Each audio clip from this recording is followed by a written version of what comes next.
আর রাজনৈতিক কর্মসূচি ঘিরে উদয়নারায়ণপুরে ধুন্ধুমার বাইক র্যালি ছিল, তারপরে একেবারে ধুন্ধুমার হলো সুকান্ত মজুমদারের নেতৃত্বে বিজেপির কর্মসূচি।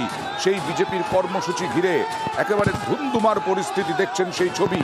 উদয়নারায়ণপুরে বিজেপির থানা ঘেরাও কর্মসূচি, থানার গেট ভেঙে ঢোকার চেষ্টা, বিজেপি কর্মীদের মিথ্যে মামলায় ফাঁসানোর অভিযোগ, আর পুলিশ আটকালে এই রকম ধস্তাধস্তি।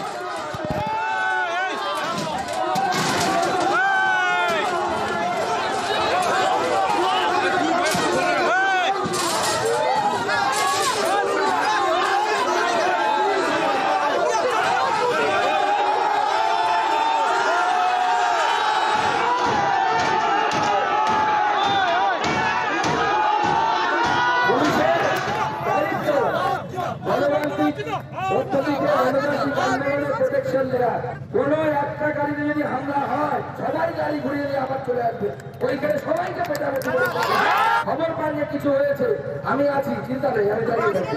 আমার কল পেয়ে ওখানে পৌঁছে যাবে, ঠান্ডাও নিয়ে আসবে, আর এত সরু বাতা দিয়ে হবে না, বাস নিয়ে আসবে।